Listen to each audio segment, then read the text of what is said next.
What's happening, people?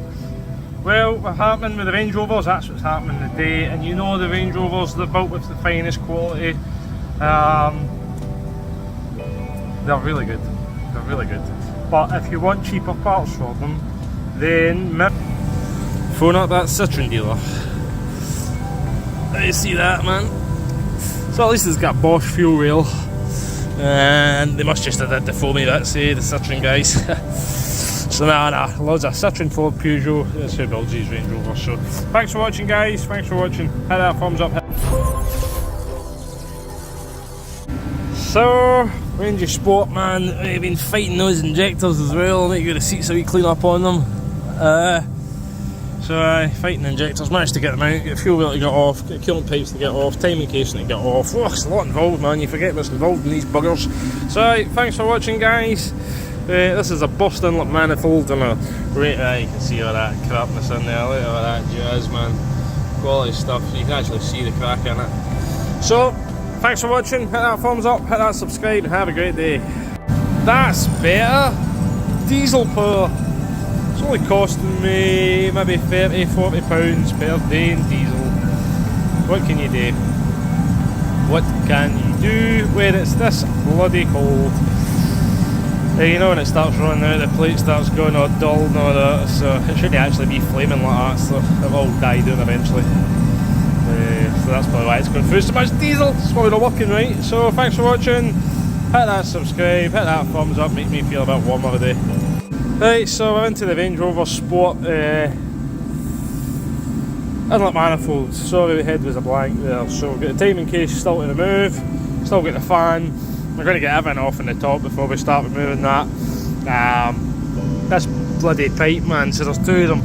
One going to the rail and one onto the pump. So there's one there, you can see there's a bolt in there holding the pipe as well, which is difficult to get to.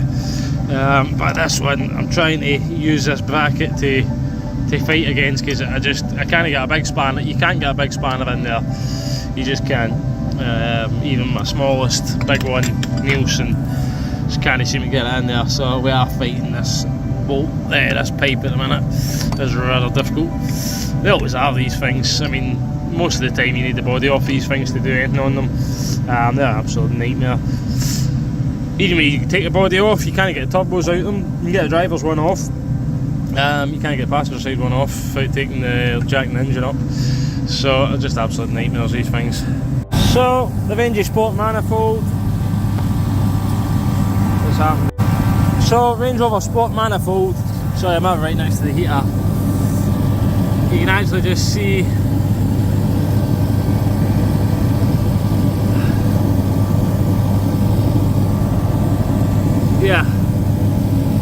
so my torch is shining in it, and certain ways you move, right here there's a hole in it. It's split right along there, and there's a hole in it. So I don't know how the rest of them did find it, but that is cracked all the way along there.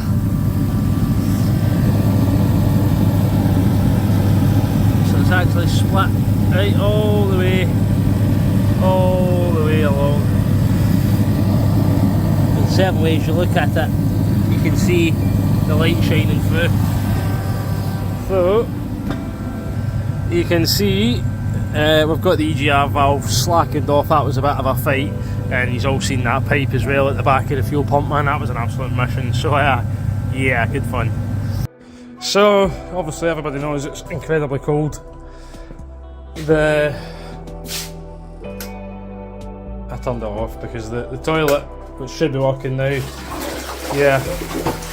so we've now got a working toilet. So earlier on I had to put the heater in there to get the tap working, and this has been an ongoing battle every day.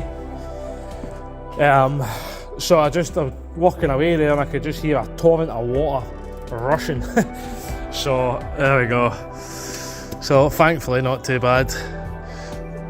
So we'll go up and get a wee elbow for it. But aye, could be worse, could be worse. So, and I've put all those pipe warmers on that last year or the year before, just because I knew this was going to happen. Well, it froze up the year before. So aye, thanks for watching, guys. Hit that thumbs up, hit that subscribe. At least we've got a working toilet, eh? So yeah, fun and games. About an hour ago, the pipe, well, it was probably burst already. Like, that's ice already. Happy days. So, a wee elbow in there, man. Nothing I can do with that. I've been soaking. Maybe get that wee blow with the airline actually. That'll just all froze up as well, won't it? Is it frozen already? Really? Aye. The 4-litre beamer's not like that. Right, fun and games. So that's our injector seats all cut now. Got new injector washers and a new manifold. So we'll get the injectors all cleaned up as well, which we're doing there. They had an incredible fight to get those out, like. They're rather tight. Probably the most difficult ones I've had to remove on one of these, to be honest. So, injector seats are all clean. It's the weapon of choice. See, there's all different ones in there for all different types of injectors, different types of heads, stuff like that. So, I've cleaned it all up now as well. I've moved that bolt out of that bracket there. That one is awfully close to where the manifold's going in, where the rocker cover's going in, and we'll put a wee bit of silicone just in these channels down where they had it on here and on here as well. So aye, we'll put a wee bit of silicone on there. That's how it was. So there's no silicone anywhere else, just on these wee bits where the cam shafts are basically, just on the cam caps there. So we'll get that siliconed on. So big Range Sport is nearly there. We'll get the airbox to put in.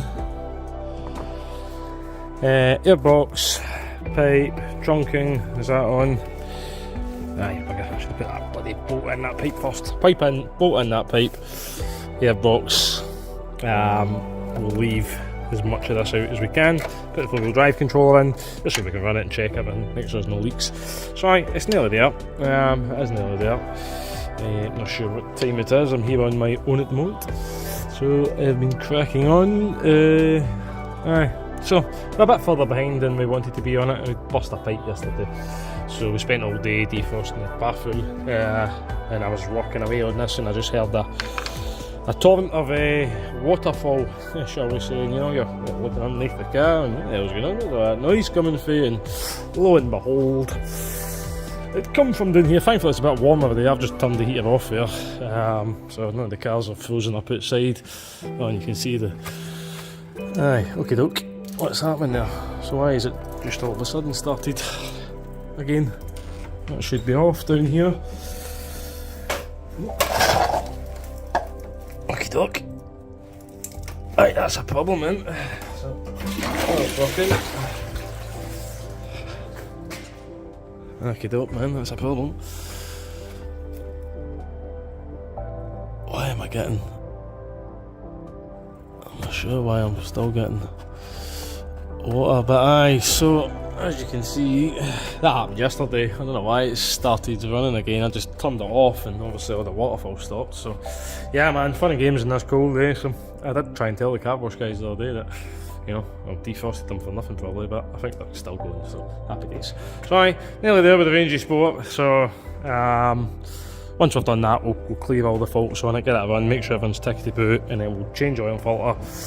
Probably put it for test in the morning now. It's just one-man band, people come in, dropping parts off, customers come in, drop his own parts off, and of course they want to chat as well, so it kind of slows us down a little bit. So aye, so bear with us guys, thanks for watching, and it's nearly done this one, so it's nearly done. Oh, Range Sport again guys. So you want to see how you do it, we'll pop a little link up here, okay, for the previous one we did. What we've got left to do now, put the old, that's the only bit you don't get, so swap that bit over, and the boost hose. We're going to leave this bit off at the moment, we'll leave the lids off at the minute, we'll leave the beauty cover off at the minute, we'll put that back on actually. So yep, we'll leave them off just to check it all. So we'll put that to there. Yeah, we clean it first. So we'll put that onto there, and we'll put the bit on the rocker cover. We'll refill the coolant. See, we've got the 4-wheel drive controller all back in, all plugged in, and we will run it up to temp, clear all the fault codes, check for leaks, etc. Make sure there's no coolant leaks, make sure there's no oil leaks. If it's all good, road test's okay, then we shall change our oil filter. We'll give it a once over on the ramp, make sure there's nothing obvious, and then we'll send it for MOT. Probably in the morning. I'm not sure what time it is, but we so you get the kids. So yeah, it's 3:20. So so probably the morning now. But it's nearly there. It's nearly there. So, and it is a mission, to be honest with you guys. The injectors, they take me a bit longer to get out. You know, a couple of hours to get them out. Actually working them back and forward. Hopefully there's no issues there. No, I did need to use a bit of force on them, so hopefully they're all good. These are the most difficult ones I've had to remove on any of the Land Rovers, and I've had quite a lot of them out. And well, it's probably just they've never been out, but they were quite tight. And same with the fuel pipe, which is buried away down there, man. That fuel pump in there, that was a mission. So that was a mission to get that cracked off as well, so that taking us a lot longer as well. So we'll clean that pipe out, we'll get that fired on. Like I said, we'll put a wee link up here because I know how to do that now. So so thanks for watching, guys. Hit thumbs up, hit subscribe button, have a great day, okay? Right, that's that broken pipe. It just exploded on us, so we just took the rest of the plastic off it and just put this little bit of rubber in, so a little bit of rubber pipe in there, so the plastic went all the way up to that rib there. So we just removed it because we couldn't get anything to fit onto both bits, so managed to get that on there. All the plastics, they go a bit over the years. I mean, look at that, that's meant to be clipped onto there. There's lots of it like that. I've seen a few of these Range Rovers now come in with wiring faults and stuff like that. These are getting very soft as well, these vacuum lines. So I've seen a few of the Range Rovers, and kind of all of this conduit that you get just kind of disintegrates on them down the back of the engine, and you get basically you get misfires, all sorts of fault codes. You can get loads of problems with them when the wiring starts going crazy. So these ones look okay, but so those ones look not too bad. So we've got 1 bolt for that pipe. Also, we need to put these covers on, and we've put that bit on already, and we've cleaned all that as well. So there we go. Showing the wrong way, but no matter. So that's just a bit of an old rocker cover. Over there looks like that crap one. So it's getting cold again, so I think we'll get the heater back on. I turned it off not long ago. So basically just need to start this now. So I think we'll get the machine on it. Do we put that Bristol's? Yeah, put that vacuum line back on. That was another thing as well in this car. When this truck, sorry. That wire there, that big black wire, is an earth. I have a power lead. I think it's an earth, but somebody's replaced it. And the way they had it run, it was right next to the steering shaft. So I've moved it to behind there. I'm not sure where it's meant to run. I've never noticed this wire, which kind of tells me it's been tucked in somewhere before. So I'd need to look at a manual to see how that's meant to be run. There's a turbo down there as well, so it's going to get hot.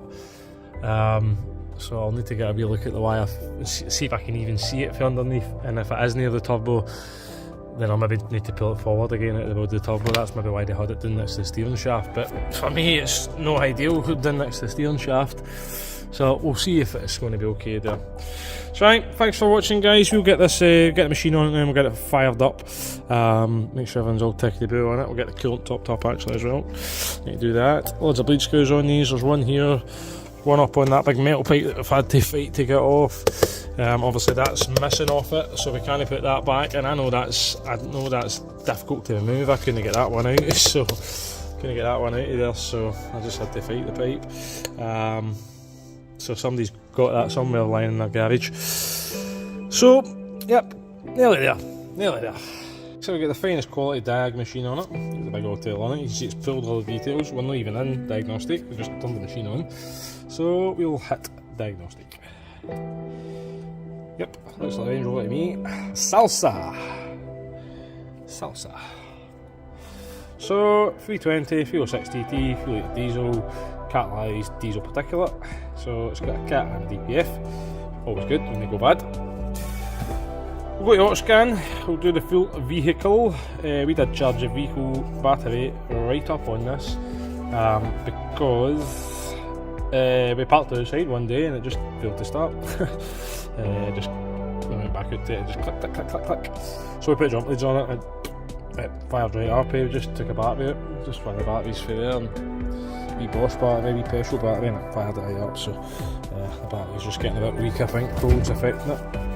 It might be okay once it's back on the road and driving every day. So we'll see if some of these codes have been created with the work that we've been doing, the things unplugged and stuff, to see. So we'll try to scan it and then we'll check and see, make sure everyone's plugged in. Make sure I've not got anything unplugged. Come on!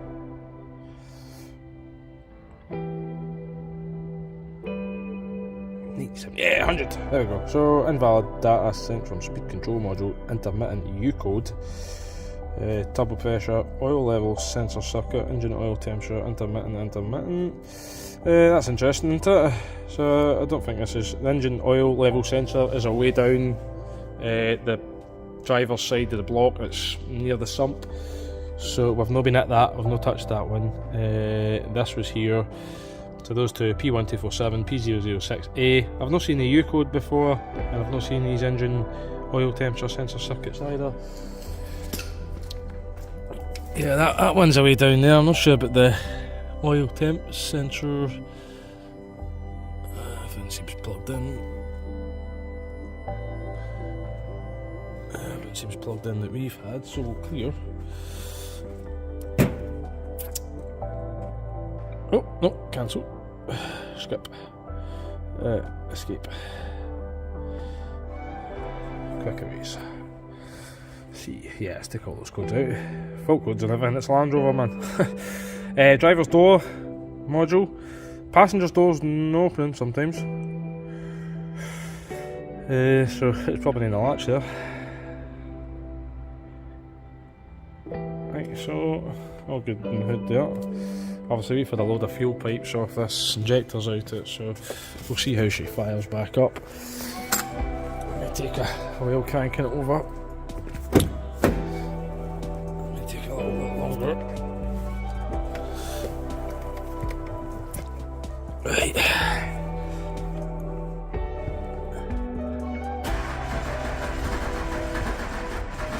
Oh, batteries, yeah. I mean, I charged that battery.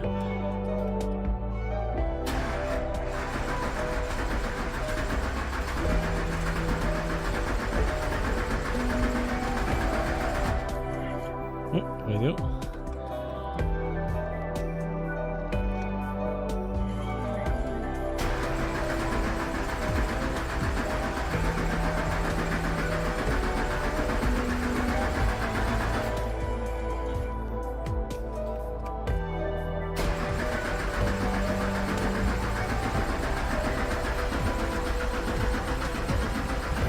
I think put the battery charger on it.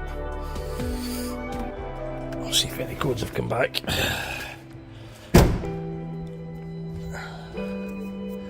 On. Just slacked on that just now. I'm concerned with the rest of the stuff in there.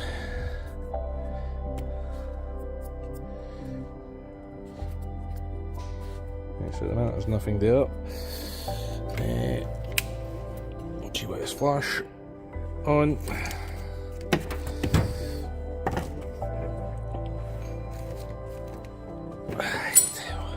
Right, so we'll come back. Jesus, man, I thought, what on earth? What have I done? It will only go. I couldn't get it to go. It just wouldn't go. I couldn't get fuel up. I couldn't get nothing. I think the battery's pumped. I really do. I've had it on charge now for about an hour. Well, I was trying to get my heater going again, which bloody packed in as well. So we'll take the GYS flash off now. I was on the autel because obviously I couldn't get it to start, and I kept getting the codes for the fuel, the oil level sensor. Now it says there's 4 litre in it. These hold about 6.5 litres. There's obviously no dipstick on these because it's a prestige vehicle. Prestige people don't dip the dipstick, they just look at the dash. So, happy days then, eh? So I had no idea it would not go, it wouldn't fire up. Couldn't get it to go, and you could hear the timing chain on the oil pump rattling away when it did start up, which does indicate that it is low in oil. So, oh, thank God for that, man, eh? I was really concerned there. It's like we couldn't have done anything to this, we shouldn't have done anything to this, just doing that. So we'll need to obviously run it up to temp and check. This will be all steamy because all the pipes have been off it.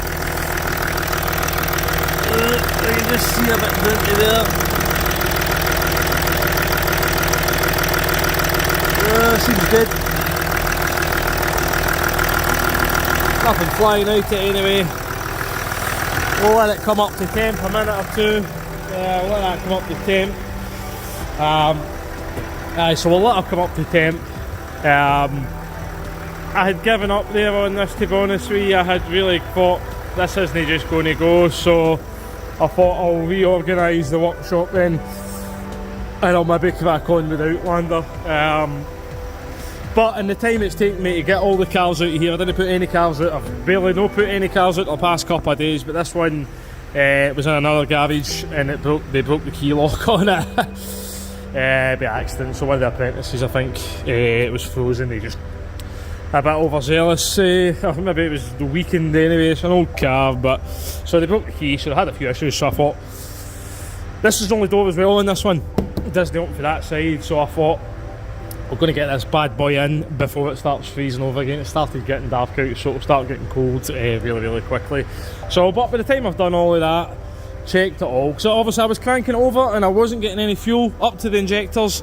Red light of death's on just because the bonnet's open. So yeah, I wasn't getting any fuel up to the injectors, and when we were checking the little valve, I was getting a dribble.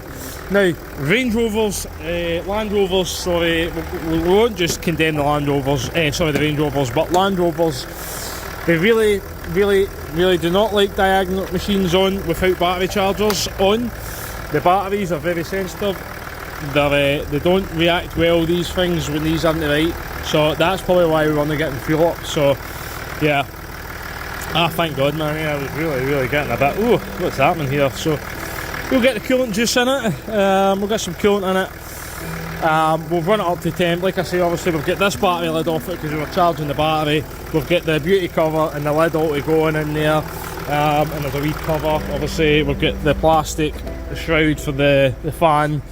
And there is a little bit of plastic inside, just to have the ECU inside the cab, just out the road to keep it safe. So last time I did a Range Rover Sport manifold, we put it all back together, and then this bottle started giving me grief, so hopefully we don't have the same issue again. A lot of people asking about them online and stuff like that on the Facebook. Yeah, Britpart do a replacement bottle for that with the sensor. I've heard some people saying you can get the sensor. I've never heard of that, so I just changed the bottle. The sensor seems to be part of the bottle, so I'm not a Land Rover specialist, guys. I just fix whatever comes in the door. So we just seem to get a lot of Land Rovers for whatever reason. So she sounds good, she does sound good. We'll put the cap on just to now. I'll top that up a minute. I won't bleed it all up. I just want to give it a portion and see how she sounds now that she's been running for a minute or two. So, why? Yeah, she sounds good.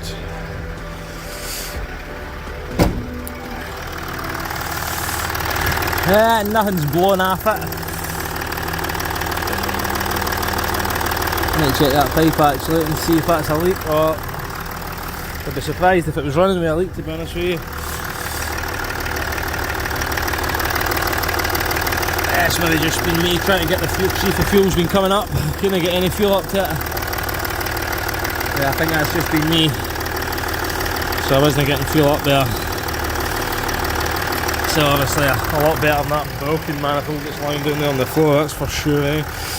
And obviously you've seen the little pipe we repaired as well. So aye.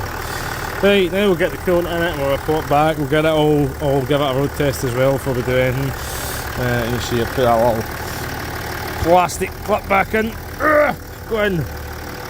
There we go, so that's that one back in there. Right, thanks for watching guys. Cold in Scotland, so please give us a little subscribe, it'd make us feel a little warm and fuzzy inside, and you have a great day, okay? So it must have been an actual orangutan. You've got a coolant dripped on me, thank you. So it must have been an orangutan that put these bloody bolts in, because my snap-on gun, which I've just taken the battery off the charger, so it's fully charged, and yet I can't get those bolts out, so we're going with the big auger. We're going to get the airline hooked up. So, there, taste the coolant there. There you go, that's how bloody tight there.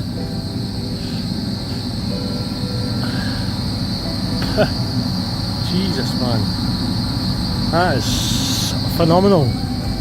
Right, I'm going to speak to the customer about that now. Ouch, me head. I'm going to speak to the guy now because this is now a mission just to get a bloody cover off it. So thanks for watching guys, please don't do that. Once I'd cut this side I was able to get with a, well, you should not need a 1/2 inch ratchet for that, a 1/2 inch master bar for that, with the length of the bar, you just should not.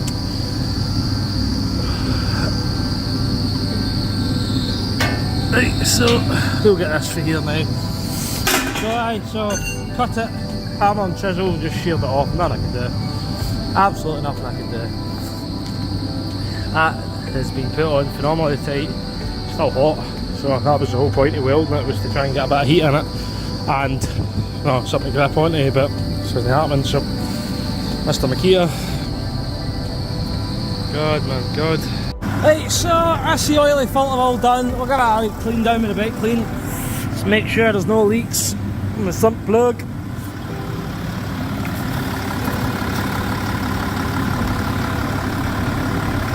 So it should be all good. Should be all good. Yeah, dry off. We'll get a wee dry off. There's some rags in my pocket actually. Some somewhere. Yeah, I got some blue roll. I've tried cleaning it as well because it's going for MOT, and obviously you've had fluids running everywhere. Ace pipes for one done on this for sure, man. Look how rotten they are. Jeez man, they're pretty bad. They are pretty bad, those ace pipes. So, and I think, yeah, this is this cable, yeah, so that's, I've never seen that before. So, I mean there's a vibration going through it, but obviously you've got that there, so I'm not sure, I can't see it good in here. Oh, there it's there. Right, so it's just, I can just see it up there, so I don't know what they've been doing with that. So right, that looks good, good. Nothing leaking out, it's just all the stuff. I did notice the turbo butt when I inspected it the first time. I'm sure that was wet. I mean it's obviously going to be worse because there's been oil running through the top. But that could be wet because that manifold's been burst. So it's not to say there's an issue with it. It really isn't, it's not to say, you can't even see the turbo on this side, don't think. There's a bit out there. There's a bit of the big one there. So twin turbo, that's your DPF, your cat's further up, you can't see because this is on, and then you've got your wee turbo up there. So the wee turbo works off a vacuum, and the big one, primary one, that works off electric. So backing plates are good. This can put up, nope. Right, so I want a backing plate. Yeah, you can hear it. It's probably foul in the disc.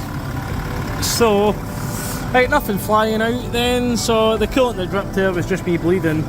There's a bleed screw on the bottle, so you can see that bolt of bloody shot now.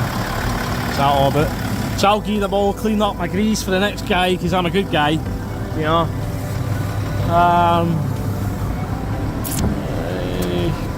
Yeah, I've had a look over it. We'll do the tyre pressures on it and we'll just put it for test and see what happens. Oh, it's had an airbag. Oh, it's had 2 airbags. Oh, that's good. That's good. Probably needs the 2 front ones, but soon. Get a bit crusty. A bit crusty. So doesn't seem to be anything dripping now that I've cleaned it all, so I'll clean it as best I can with me, steam clean the bugger. So thanks for watching guys. You see I got big heater going again, so feeling a bit better now. So I'm feeling better. I've got that Land Rover running. We're really just the batteries, if they're not right on these. But I seen that guy Matt Armstrong M5, I think he bought, and he did a big snap-on charger on it. The big snap-on charger on it, Matt Armstrong, and they could not get the thing to crank. They wouldn't crank, and they were with it for ages. I think maybe if they removed the battery and charged it maybe overnight, maybe it would be okay. The battery's probably gubbed on it. I think that car, I think the guy had said it had been lying for 2021. Now he was using, Matt Armstrong was using the snap-on charger. I demoed the snap-on charger. It was good. I don't do a lot of jump starting.